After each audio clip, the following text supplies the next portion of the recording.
E isso é muito interessante, por exemplo, no Banco Imobiliário, que é um jogo que talvez você já tenha jogado. E se a gente monta essa matriz de probabilidade, a gente consegue ver quais valem a pena a gente apostar, comprar o imóvel, etc. Isso é estratégico para quem joga esse jogo. Nesse vídeo eu vou te responder uma das mais famosas perguntas que todo aluno faz no ensino médio, que é: para que servem as matrizes? Por que você tem que aprender esse troço? Então a gente vai discutir nesse vídeo aplicações muito curiosas e a utilidade de matriz no dia a dia em problemas mais complexos ou mais simples. Então, se você sempre ficou com essa pulga atrás da orelha e nunca entendeu direito a utilidade desse assunto, assiste esse vídeo até o fim, porque eu separei 5 aplicações de matriz para você ver quão útil é esse tema, beleza? E depois que você assistir esse vídeo, eu te convido a comentar aqui embaixo, me dizer qual delas você mais gostou, qual dessas 5 aplicações foi mais interessante para você, beleza? E antes da gente começar, não esquece de deixar um like aí e se inscrever no canal também, para você não perder os próximos conteúdos. E também comentar algum outro tema que você queira saber para que serve, fechado? Então, vou colocar aí na tela para a gente começar essa conversa, que eu tenho certeza que você vai ver coisas aqui que você nunca viu. Então, se liga só. Primeira coisa, a situação mais básica que matriz surge como algo útil é quando a gente tem um sistema linear, um sistema de equações. Então, você vai resolver determinado problema, monta as equações e quer achar o valor dessas incógnitas, né? No caso aqui, x e y.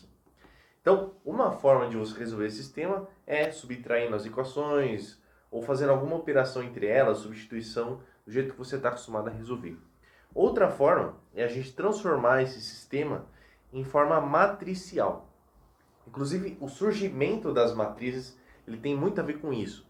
É a resolução de sistemas lineares, no caso, né? Quando você tem as incógnitas, os coeficientes, e você quer descobrir o valor delas. Então, as matrizes têm essa essência. Basicamente, a matriz ela vai representar uma tabela de números e a gente vai fazer coisas, vai fazer operações com essa tabela para, neste caso, resolver o sistema. Então, esse é o primeiro ponto.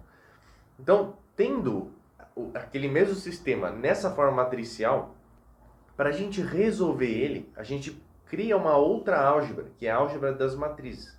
Então, esse caso aqui, por exemplo, a matriz A seria esta matriz, que é a matriz dos coeficientes, a matriz X, que é a matriz que tem as variáveis, e a matriz B, que é a matriz das respostas, né, do outro lado da igualdade. Talvez isso aqui você já saiba, e eu não vou gastar muito meu tempo explicando isso, tá? O ponto é que se a gente começar a trabalhar com matriz aqui, ao invés de eu resolver aquele sistema do jeito que vocês estão acostumados, eu posso usar uma ideia de matriz inversa.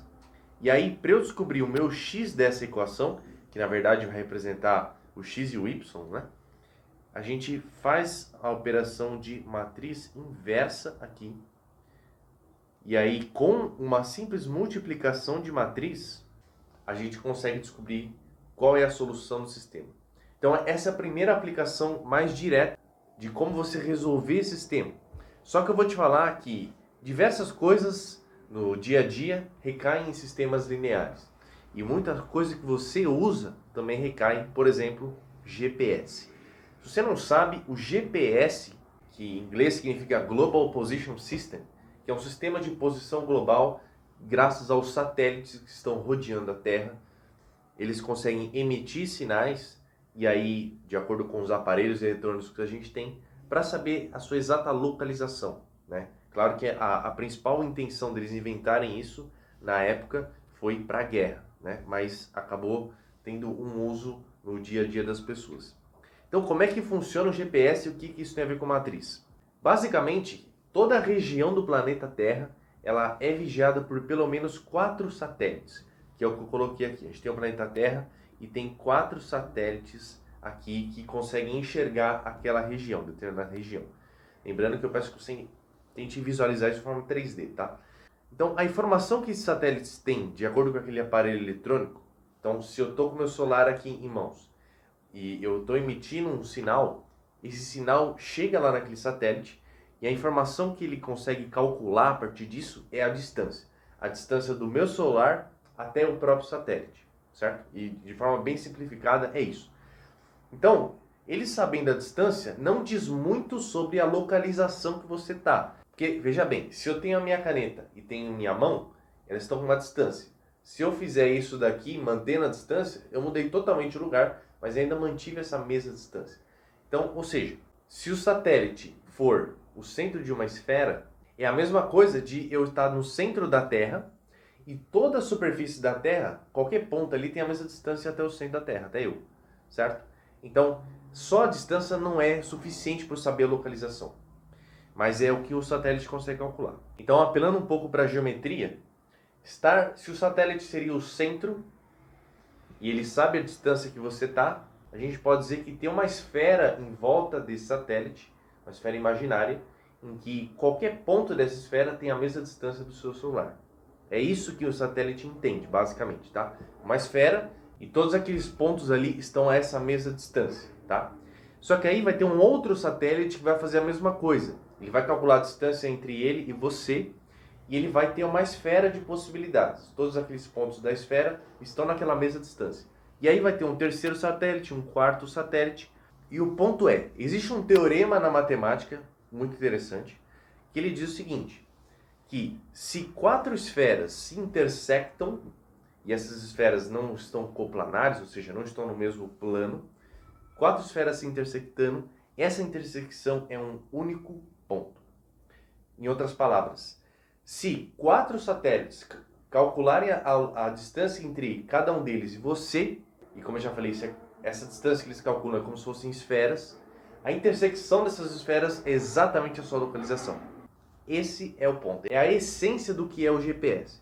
4 satélites calculando a distância e calculando a intersecção. Igual eu desenhei aqui. Como se fossem essas 4 esferas. E aí a intersecção delas te dá a exata localização do seu aparelho ou de você mesmo. Então como é que eles conseguem calcular isso? É aí que entra as matrizes. Eles resolvem um sistema linear baseado na equação dessas 4 esferas para conseguir determinar onde você está. Então, essa é uma aplicação e, claro, resolver sistema linear, como eu falei para vocês, pode recair em matriz. Então, tá aí uma aplicação bastante curiosa e útil no dia a dia. Segunda aplicação agora é uma rotação de figuras ou de funções, etc. Isso que eu vou te falar também é usado em animações, por exemplo, animações da Pixar, da Disney. Isso que eu vou te mostrar tem exatamente essa aplicação também, beleza? Então imagina que você tem esta função aqui, que y é igual a x quadrado. A gente sabe que essa função, o gráfico dela, é essa parábola, tudo bem? Agora imagina que eu queira rotacionar essa função. Existe uma coisa que chama matriz de rotação, e é o que você está vendo aqui. Eu vou escolher um determinado ângulo, certo? É a matriz 2 por 2, e esse ângulo eu vou colocar aqui cosseno menos seno, o seno e o cosseno. Claro que o objetivo aqui não é te mostrar de onde vem ela, mas o ponto é uma matriz. E quando eu pego essa matriz, multiplico por uma quantidade de pontos, que podem formar uma figura, ou multiplico por uma função, que é o que a gente vai fazer aqui, eu vou ter essa figura rotacionada de acordo com o ângulo que eu quero, que eu vou escolher. Então, por exemplo, se eu quiser rotacionar essa parábola a 45 graus, então a matriz de rotação, quando eu substituo ali no ângulo 45 graus, vai dar isso daqui, raiz de 2 sobre 2, etc. Beleza? E aí eu vou pegar essa matriz e eu vou multiplicar por esta função. Esta função, se a gente fosse escrever numa forma de matriz também, seria isso daqui. Ou seja, a coordenada x e a coordenada y, que é o próprio x quadrado. Beleza? Então, eu vou pegar a matriz de rotação, multiplicar por essa função, vai dar isso daqui. Isso daqui é o novo comportamento dessa função rotacionada. Aqui seria o que a gente conhece pela coordenada x e aqui pela coordenada y. É claro que agora eu não consigo escrever isso com uma função de uma única variável. Isso aqui está na forma paramétrica, mas não importa muito agora. O que importa é que o gráfico disso é exatamente isso daqui. A parábola rotacionada a 45 graus. Essa é uma aplicação de matriz e, claro, uma rotação de figuras. Então, como eu já falei para vocês, se eu tivesse um conjunto de pontos que representam alguma coisa, ou uma animação, uma imagem, e eu quisesse rotacionar isso, eu faria exatamente isso. Esses pontos que formam a imagem, eu multiplico eles pela matriz de rotação e eu tenho a imagem rotacionada. É assim, basicamente, que é feito nos computadores hoje também. Tranquilo? Então, mais uma aplicação curiosa sobre matriz. Próxima aplicação, criptografia. Criptografia é um tema muito vasto e o que eu vou te mostrar aqui sobre criptografia é uma aplicação bastante simples, mas que ainda assim se utiliza a matriz, tá? Então, imagina que a gente quer codificar uma mensagem e essa mensagem eu vou passar para você. Só que ninguém pode saber qual é essa mensagem, certo? Então, eu vou criar uma mensagem, uma palavra, vou codificar ela através de uma matriz e essa mensagem vai ser passada para você. E você vai ter a matriz que decodifica essa mensagem para descobrir o que eu estou falando. Então, basicamente, isso é criptografia. Só eu que estou emitindo a mensagem e você que está recebendo vão saber o significado daquilo.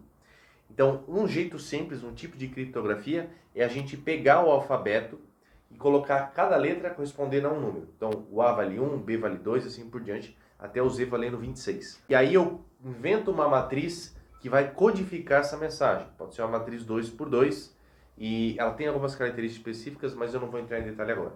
Então, imagine que essa seja a minha matriz chave, que é o que vai transformar a mensagem para esconder ela. E eu quero te passar a seguinte palavra, a palavra 0. Bem? Então, essa palavra 0, eu vou pegar para cada letra o número associado a ela, de acordo com o que eu falei aqui para vocês, certo? E aí eu tenho essa mensagem escrita em números, que seria esta matriz daqui. Essa matriz é a palavra 0. E aí eu vou pegar a minha matriz chave, que é essa matriz roxa, e esconder essa mensagem. Então eu faço essa multiplicação e aí eu chego nessa matriz verde.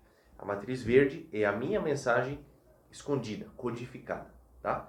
Então eu vou te passar essa matriz, ou eu vou entregar essa matriz para alguém e falar para alguém te passar ela, certo? Essa pessoa que não conhece qual é a chave, não vai descobrir qual é a mensagem, só você vai descobrir.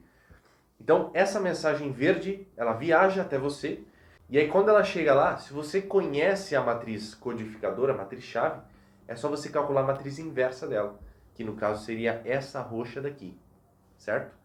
E, como eu falei para vocês, essa ideia de matriz inversa é útil para resolver sistemas lineares também. Então, basicamente, é o que a gente está fazendo, tá? E aí você, tendo a matriz inversa, você vai multiplicar por essa mensagem codificada e aí você vai ter a mensagem que eu realmente estou enviando, que é a palavra 0 que eu falei para vocês. E aí você consegue entender o que eu disse, certo? Então, basicamente é isso. Tem uma matriz codifica, aí essa mensagem codificada eu mando para você e você decodifica através da matriz inversa, tá? É um tipo de criptografia e é uma aplicação de matriz, fechado? Próxima aplicação, uma belíssima aplicação, cadeias de Markov. Você não precisa nem saber o que é isso, não esquenta a cabeça. Eu vou te passar a essência e uma das aplicações interessantes é jogos de tabuleiro.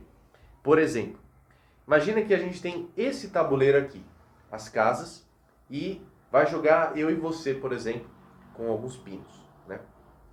Então a gente coloca o pino aqui, você coloca o outro pino, e a gente vai jogar, só que não com dados, mas sim com uma moeda. Então, se, por exemplo, jogar cara, você anda uma casa. E se cair coroa, você anda duas casas. Basicamente é isso, tá? Esse é o nosso jogo. Aí você tem a casa A, B e C, e essa casa P que é como se fosse uma prisão, beleza? Então, o que acontece nessa prisão? Se você cair na casa C, você automaticamente é direcionado para a prisão. E se você está na prisão, você vai jogar a moeda de novo, e se cair cara, você vai continuar na prisão, e se cair coroa, você anda para a casa A. É isso, esse é o jogo que eu estou inventando, só para te mostrar essa aplicação de cadeias de Markov, que também vai ser uma aplicação num jogo bastante famoso que eu vou falar daqui a pouco. E aí, beleza. Então esse é o jogo. E agora a gente vai criar uma matriz que está envolvido com essa ideia de cadeia de Markov para representar as probabilidades em cada situação. O que eu quero dizer com isso? Então, vamos supor que, como eu falei, a gente comece na casa A. Qual é a probabilidade de eu ir para a casa B? Bom, se eu estou jogando uma moeda, a probabilidade é meio. Então, eu estou nessa linha daqui, eu estou na casa A. A probabilidade de eu ir para a casa B é meio. E a probabilidade de eu ir para a casa C também é meio. Como eu falei, quando cai coroa. Certo? E aí, claro, estando na casa A, eu não tenho como ir para casa A de novo e nem para a prisão. Então, a probabilidade é zero, certo? Então, essa matriz está representando um estado inicial e a probabilidade de eu ir para o próximo estado, que é ir para alguma casa, certo? E aí, mesma coisa acontece no caso do B. Se eu estou na casa B, que seria essa daqui, eu tenho meio de probabilidade de voltar para a casa A, que seria quando eu ando duas casas, né? E de ir para a casa C, de vir daqui para cá. Então, a probabilidade é meio nessas duas situações e, claro, eu não posso ir para a prisão imediatamente. E aí, por último, quando eu chego na casa C, a probabilidade de eu ir para a prisão é 100%, que essa é a regra do jogo que eu inventei. Então, se eu cair na casa C, automaticamente eu vou para a prisão. É isso. Então, por isso que todas as probabilidades aqui são zero e a probabilidade de ir para a casa P é 1. Tá? E por último, essa linha, se eu estou na prisão, a probabilidade de eu ir para a casa A é meio, quando eu tiro coroa, no caso, e de continuar na prisão é quando eu tiro o cara, a probabilidade também é meio. Então, essa é a matriz, e a gente chama essa matriz de matriz de transição. Ou seja, a probabilidade de eu ir para um estado até o outro. É isso que ela está representando. Agora, o que é extremamente interessante nessa matriz, além de eu conseguir ter, ver todas as probabilidades, é o seguinte. Conforme eu pego essa matriz e multiplico ela por ela de novo, se eu fizer m vezes m, eu vou ter a probabilidade, que seria aqui m ao quadrado, né? Eu vou ter a probabilidade de eu estar em determinada casa depois de duas jogadas. Faz sentido? Se eu fizer m ao cubo, então m vezes m, eu vou ter a probabilidade de estar nas casas na terceira jogada. E assim por diante. Então, eu multiplicando essas matrizes, eu consigo ter uma noção das probabilidades de eu ir parar em determinadas casas ao longo das jogadas. E por que isso é útil? Porque esse tipo de matriz, conforme eu vou multiplicando, ou seja, jogando até o infinito, basicamente, aqui, eu coloquei aqui, multiplicando até o infinito, essa matriz ela tende a chegar num estado de equilíbrio. Ou seja, as probabilidades vão se fixando e você consegue ter uma noção de qual caso é mais provável você cair e qual caso é menos provável você cair. Nesse caso desse jogo que eu inventei, eu fiz as contas, a gente tem esse cenário aqui. Ou seja, a probabilidade de eu cair na prisão é de 40%, como você está vendo aqui. Ou seja, é a casa que tem maior probabilidade de o jogador cair. E a probabilidade de eu cair na casa B é a menor possível. E faz sentido até pelas regras do jogo que eu criei aqui. Então eu consigo ver, multiplicando essa matriz infinitamente, e tem formas da gente fazer essa conta direto, sem de fato ter que multiplicar, a gente tem essa noção a longo prazo do jogo. E isso é muito interessante, por exemplo, no Banco Imobiliário, que é um jogo que talvez você já tenha jogado. A gente tem tabuleiros também, cada casa tem a sua especificidade, o valor do imóvel, etc. E se a gente monta essa matriz de probabilidade e faz essa conta para descobrir qual casa vai ser mais provável ao longo do jogo, a gente consegue ver quais valem a pena a gente apostar, comprar o imóvel, etc. Isso é estratégico para quem joga esse jogo. Então, é uma aplicação também bem interessante de matriz. E uma outra coisa que também surge, uma ideia parecida com essa, é o algoritmo PageRank, que é o algoritmo que seleciona, que ranqueia as páginas que aparecem no Google. Quando você faz uma pesquisa no Google e os links que aparecem, eles têm uma lógica de por que estarem ali e é através desse algoritmo PageRank. Na verdade, esse foi o primeiro algoritmo que eles implementaram no Google e agora, claro, já está um pouco mais modificado, mas o primeiro deles foi esse. Esse aqui é o algoritmo mais básico, que é o algoritmo por trás do Google, da seleção e o ranqueamento das páginas. Então, outra aplicação também de matriz e que você com certeza usa no dia a dia. Por último, a gente tem uma aplicação interessante sobre grafos. E você não precisa saber o que é gráfico, vou te explicar aqui. É bastante simples a ideia, mas esse ramo da matemática ele surgiu com um grande matemático chamado Euler, que talvez você já tenha ouvido falar, e ele fez diversas contribuições à matemática. Uma delas foi a criação dessa nova área. E como é que surgiu essa inspiração? Por que essa área foi criada, né? Existia lá essa ponte em Königsberg, hoje em dia, se não me engano, ali na Alemanha, algo do tipo, que a população na época tinha um problema que eles ficavam imaginando enquanto caminhavam, que era o seguinte: seria possível a gente fazer um caminho através dessas ilhas, passando por todas as pontes sem repetir? Então, o que eu quero dizer? A ponte que eu estou falando são essas daqui. Lá você tem 7 pontes. E a pergunta é essa: será possível fazer um passeio de forma que você passe por todas as pontes e não repita? Você não passa pela mesma ponte 2 vezes ou mais. Esse é o problema que os civis imaginavam lá na época. E eu vou mostrar para você aqui que a gente pode até fazer uma tentativa. Então vamos supor que você saia daqui. Eu posso atravessar para cá, depois para cá, aí eu venho aqui, aqui, aqui e aqui, e ficou uma ponte faltando. Você pode até fazer outra tentativa, ou melhor, pode fazer infinitas tentativas, esse problema não tem solução. E para provar isso, foi o que o Euler investigou, e a partir desse problema que surgiu a teoria dos grafos. Então, o que seria um gráfico para representar essa situação? Seria isso daqui. Cada pontinho aqui, que a gente chama de nó, vão ser essas ilhas, ou esses territórios daqui, certo? E cada aresta dessa, essa linha cinza, são as pontes. Então, eu estou falando aqui que tem esse território, no caso esse território central, que eu chamei de 1, ele tem a conexão com esse território de cima através de 2 pontes, que são essas duas, certo? Então, a partir daí que se criou essa notação de grafo e começou-se a estudar mais o que eles representam e que propriedades a gente consegue extrair dali. Então, o Euler ele mostrou que tendo um grafo desse, que tem uma característica específica, é impossível você passar por todas as arestas, ou no caso, todas as pontes, sem repetir alguma delas pelo menos 2 vezes.